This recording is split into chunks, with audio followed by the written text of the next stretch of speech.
In this video, I'm going to teach you how to love yourself. When I first heard of the concept of self-love, I was a kid and I think Oprah was on in the background and somebody said something about how they're having so much stress and anxiety, and then Oprah or someone said, oh, you need to practice self-love.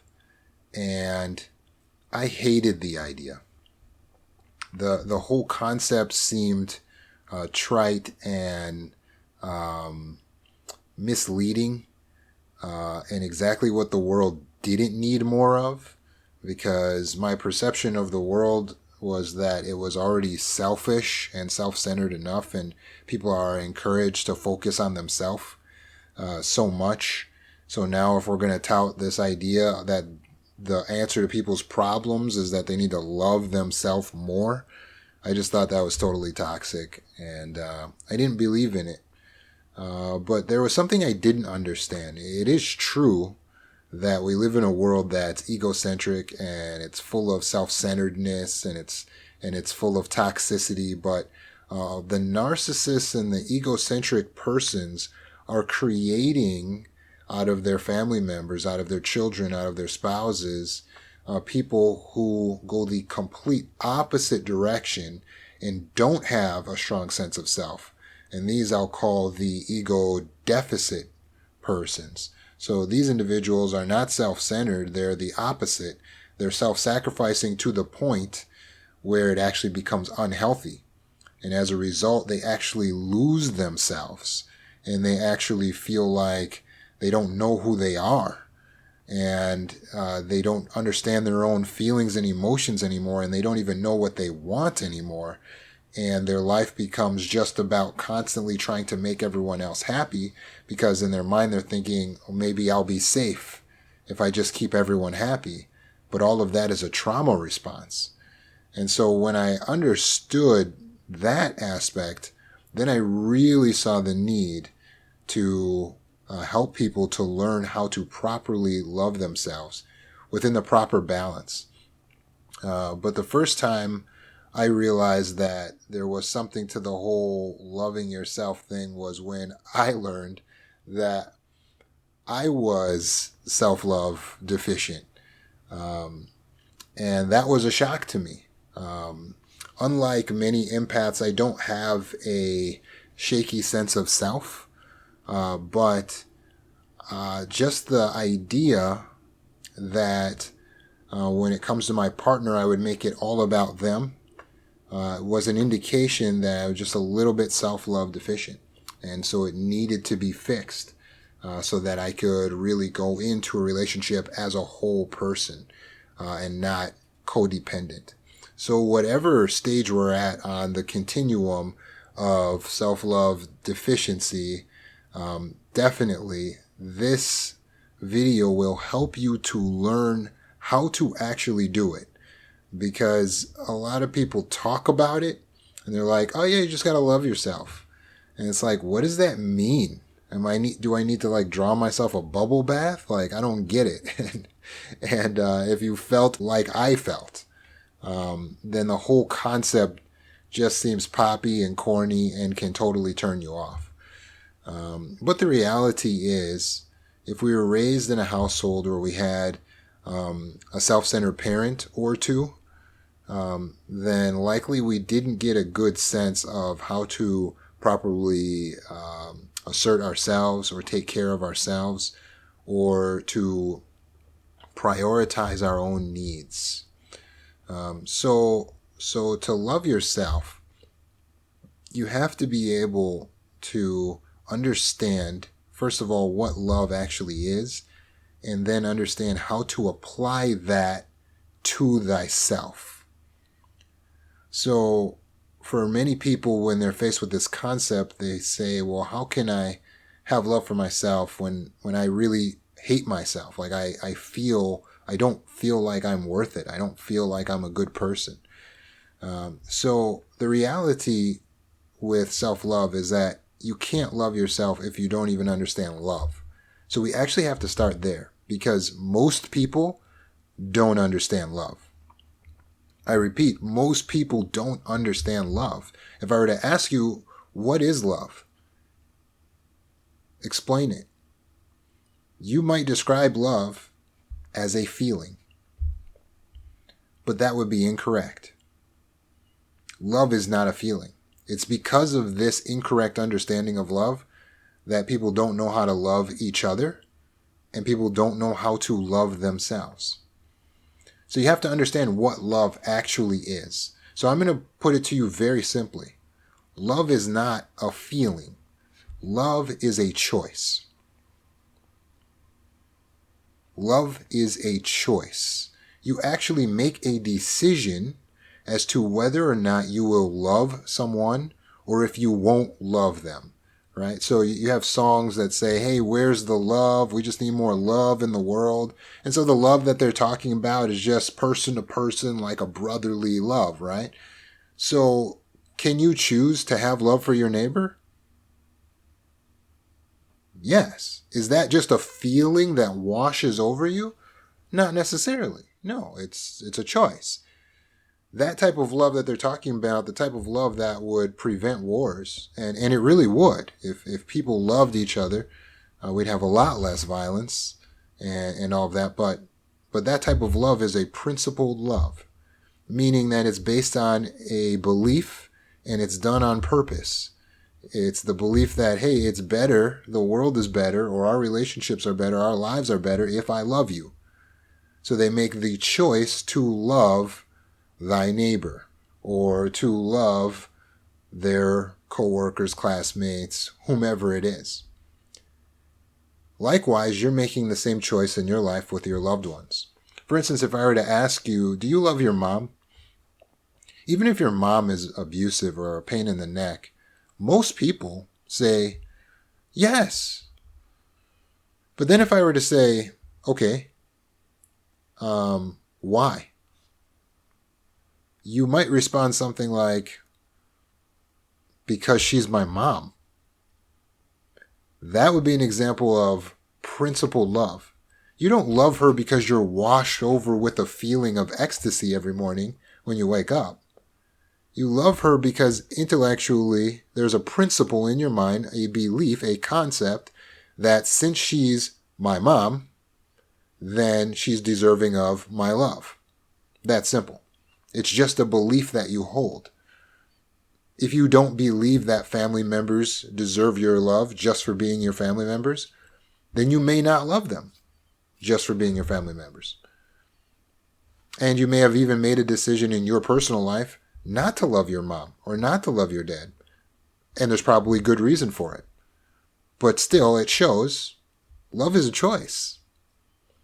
Now, when people think of love, of course, they're thinking of that feeling that you get when you see or meet the man or woman of your dreams, and they're just so dreamy and so nice, and you're falling in love with them. It's someone at work, or it's someone on television, or it's someone at school. It's just this person, and the more you get to know them, the more you love them, right? But that love that you're talking about, that romantic type of love, it's really an illusion, right? Because it's making you believe that what you're feeling is the love. But the love that you're feeling is chemicals in your system, such as dopamine, serotonin, that feel really, really good. And those chemicals are addictive.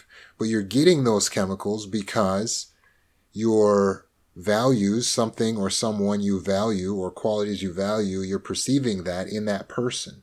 And so the more you perceive these positive attributes, these positive qualities, these things that you like in this other person, the more your body's sending you these good chemicals like, yeah, that's what we're looking for. We love that.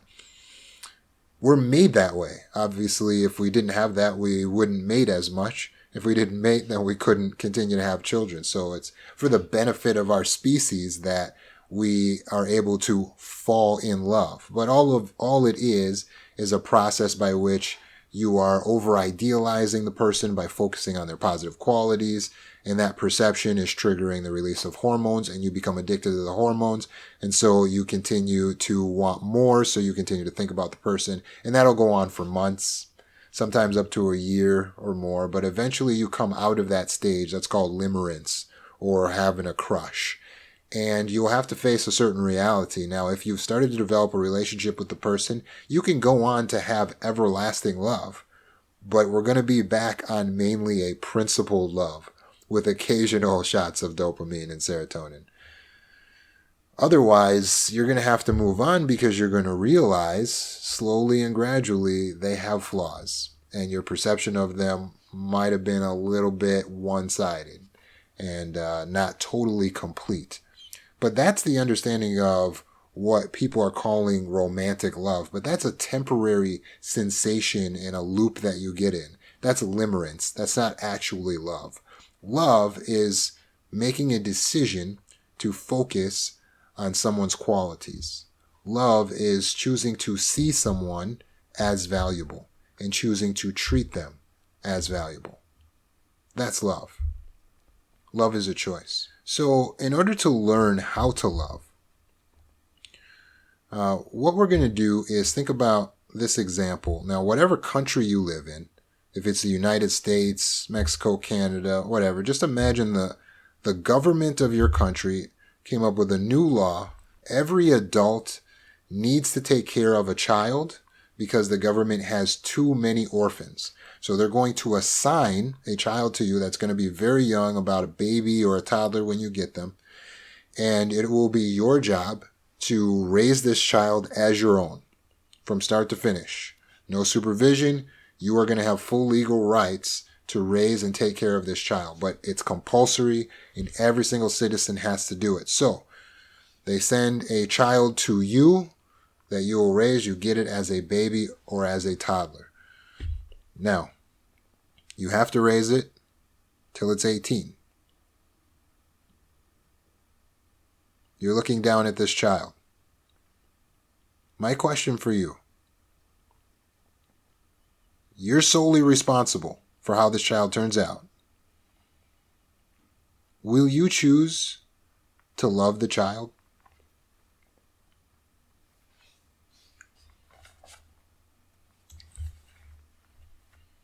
Will you make the choice to give it your affection, to raise it in an environment of love?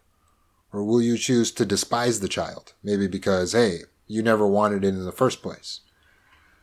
Well, most certainly, if you're a decent person, your response to that is that, well, if I have to raise the child, then I have no choice but to love it as my own. Because if I don't love the child as my own, that's going to severely damage the child. And you're absolutely right. The only proper way to raise this child is to love the child as if it were your own. So now, since this is your responsibility and you're taking it on, you're like, I'm all in, so I'm going to love it like it's my own. Now, how will you love the child? What will you do for the child in order to make sure that emotionally it's raised with the good self-esteem, the good stability, and the sense of self that it needs in this world? Well, what I want you to do is take out a piece of paper, draw a line right down the center, and on the left-hand side, I want you to write down everything that you can think of that you would do. Every single thing you can think of that you would do for this child as a result of loving it, in order to make sure the child feels loved, in order to make sure the child grows up emotionally stable with a strong sense of self-esteem. So I'll give you time right now. You just pause this video, and then when you come back, we'll talk about your results. Go ahead.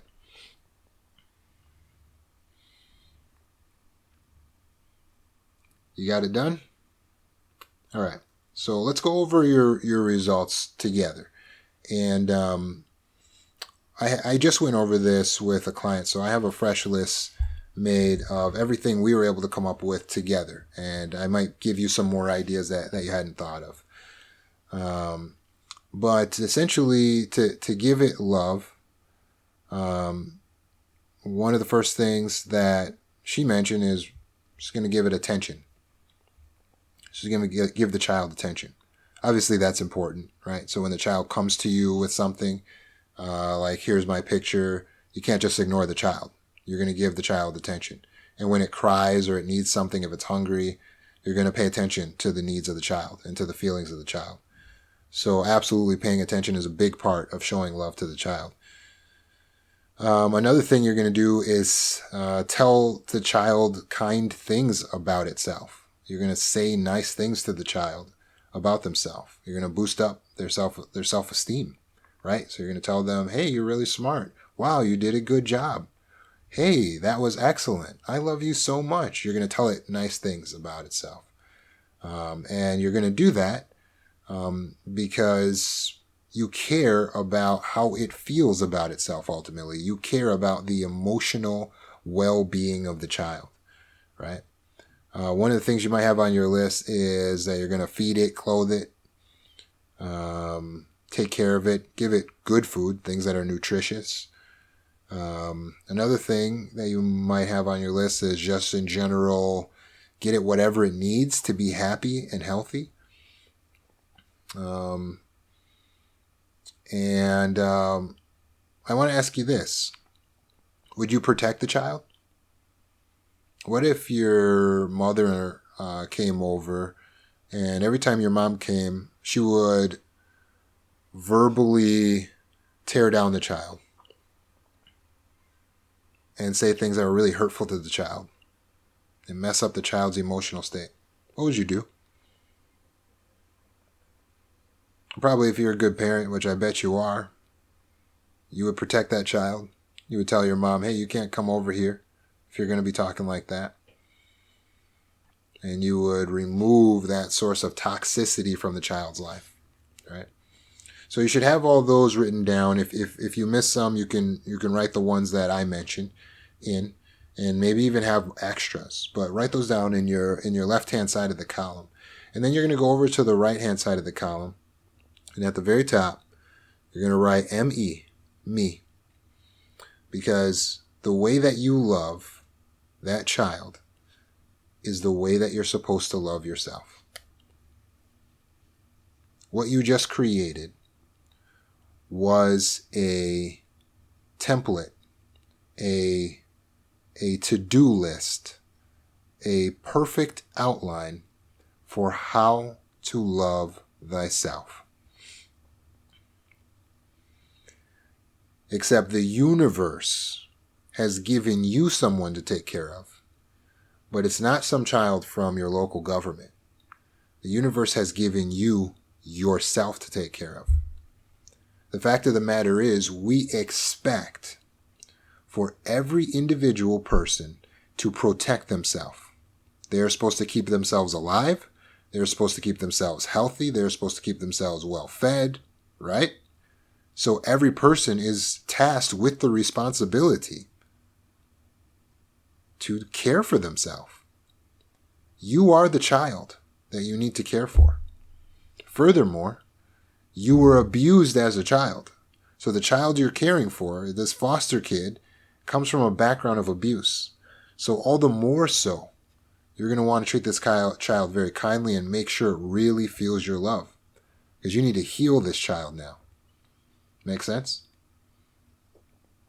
So now, right across from everything on your list on the left-hand side, you're going to write the version of it on the right-hand side as it pertains to yourself. So you have to love it, just like you had to love the child from the government. You have to love yourself, because otherwise you won't be healthy, metaphysically. So the first thing you're going to do is give yourself attention. How do you give yourself attention? Well, yes, it's going to be your little self-care routine and your beauty routine, all of that. But you need to listen to your body when it says it's hungry, when it says it's tired. You give it attention by giving it what it needs. In addition to that, you're going to pay attention to your feelings.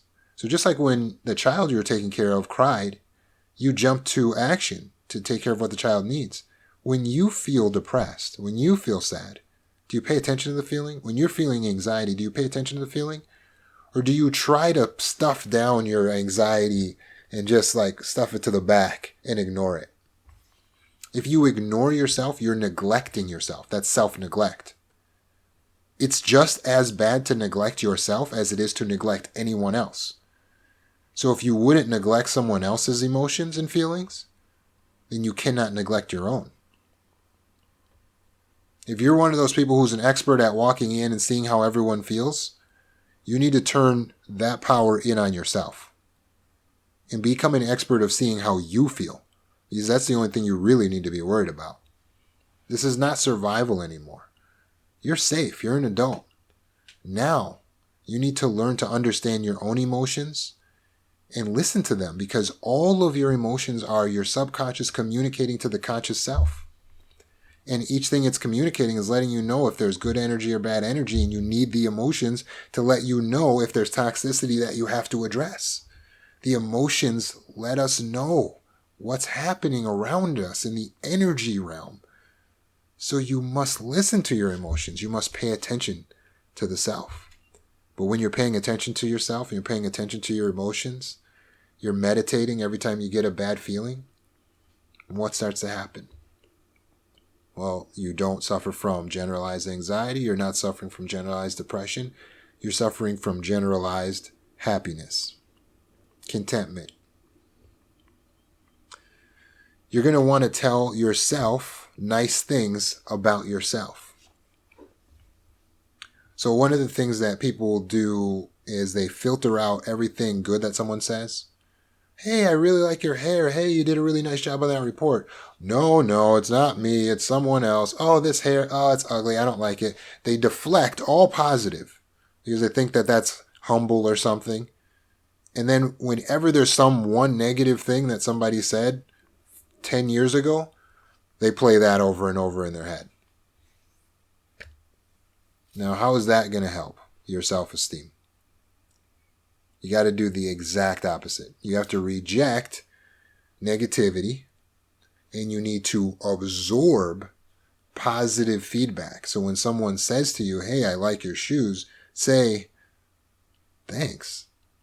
Hey, you're really smart. Say, thank you.